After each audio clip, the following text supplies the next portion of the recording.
People have asked, you've talked about it here and there in interviews, but I don't think we've ever done a full breakdown of the situation with Shaquille O'Neal and why you believe he truly left LA as far as the Lakers. Yeah, I wanted to research it a little more. Didn't research it like I wanted to. Y'all know what that means. Talking to the actual police officer, and that was involved in the case. But I have talking to police officers before. Because like I said, y'all don't know that this was guys that was on Greg Kading's original task force that handled this. Mm. But anyway, so what happened was Shaq somehow got up under, and for those that y'all don't believe it, say, oh, Shaquille O'Neal don't need to hang out with no Main Street Mafia Crip guys or gang members. That's crazy. Never heard of that before. Well, just go listen to on Shaq, one of his latest podcasts, where they talked about Dale Dog and gave him a shout out and all of that on that particular podcast. And so Shaq was in deep with mainstream mafia. As y'all saw from the interview that we posted up about Whack 100 and my boy Stutter Box, all doing that interview with the smoke detector going off. He was hollering, Main Street Mafia. He threw up the sign and everything. And so this is what happened, y'all. They were eating. Shaq was looking out for them, hooking them up and taking good care of them, which, whatever reason, it didn't happen. Cash Money did it with the Bunny Hunters, and that's why Lil Wayne still sometimes out here, with my boy Term and all them claim looters on the mob, I think mob area. You know, so gangs get up under guys, or artists get up under guys from gangs in LA, and they start repping corrupt Philly boy, claiming 60 Crips. You know, that's a little bit of a stretch because, you know, I know he was young, 17, when that happened. So I'll give him a little credit for hanging with the 60s a little longer. But a lot of these rappers made it, like Chris Brown. He claimed Fruitown Baru. Nigga ain't never had a house encounter in his life. But that happens. Mm-hmm. And so Shaq got up under the main streets. And was cool with him. And he mainly got cool with this dude Stutter Box. I forget how the relationship go.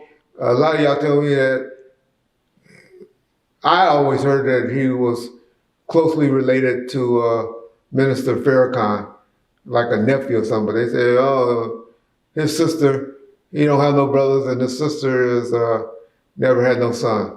I don't know how he calls himself, but I always heard that about Stutter Box. Stutter Box is very respected, or was very respected out here in LA.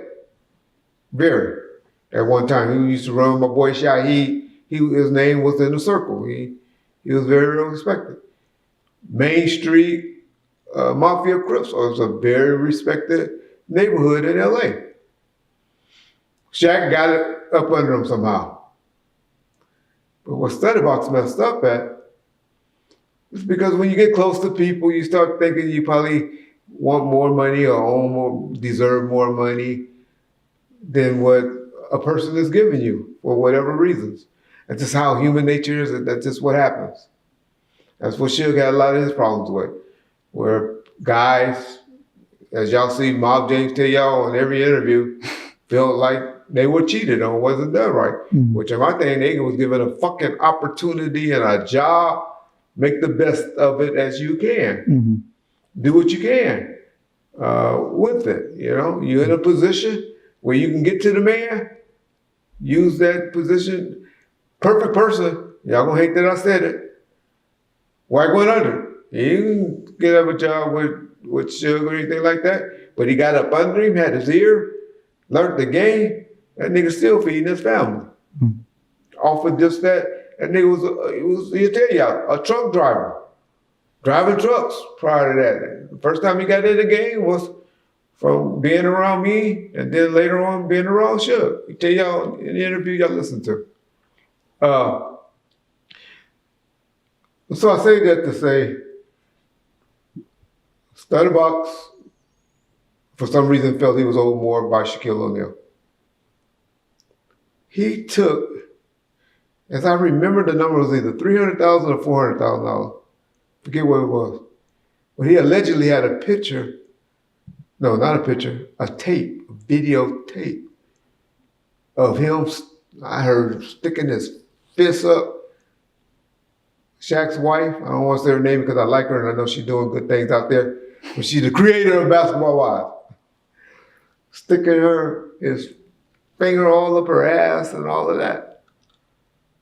And doing all these things to her. And nigga, I'm going to expose your wife if you don't pay me X amount of dollars.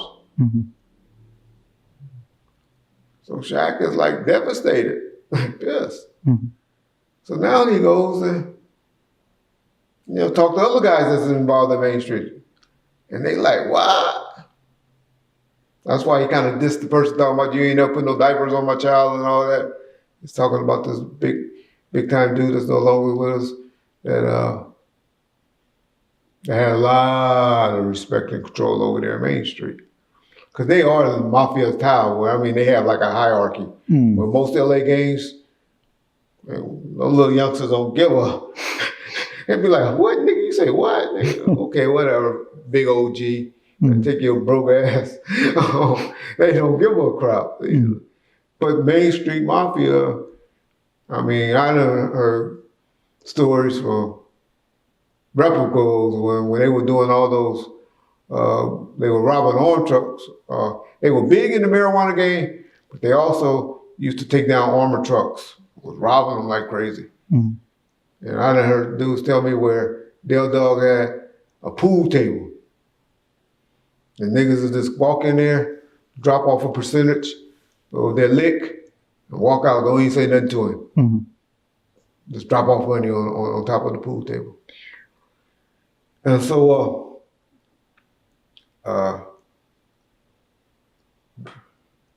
so Del Dog was like, hey, or whoever was like, oh, you ain't gonna be doing this to Shaq. Shaq, look out for us.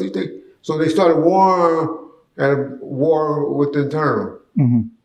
Where I think they did something to him. Kidnapped him, whooped on him, did something to Stutter Box. Mm-hmm. Where he was kind of like bandit from the hood. But I'm sure he had dudes with him that was like, we with you, mm-hmm. Because everybody got that dude from the sandbox. And so anyway, it went to the point where this court went to court to, so y'all say he's snitching. How come I'm snitching on something that got transcripts and court paperwork out there? Mm. Just because your motherfucking ass ain't heard about it, don't mean that it's snitching. Mm. Well, he went to court, got on the stand, testified, but apparently they were all found not guilty. And but he was trying to get them put in jail to the point where Shaq almost got indicted behind that. Yeah. They were close, very, very close to indicting him on that case. I really, truly believe the only reason they didn't because of his status, mm-hmm. and his, the type of attorneys they would have to do, they would have to be going up against. And I believe if they would have been found guilty, they was eventually going to go after Shaq. And so that's why Shaq. That, and plus he had got robbed before out there. He was just tired of LA. Mm-hmm. Because Shaq I remember when Shaq came here in 96, niggas used to say, fuck, Suge Knight gone. But that motherfucking Shaquille O'Neal done raised up the price of pussy. Because he was out here buying bitches. He had a deal with Ford there. And he was putting all those females in 96, 97. If your woman popped up with an exposition back then, because Shaq was fucking her.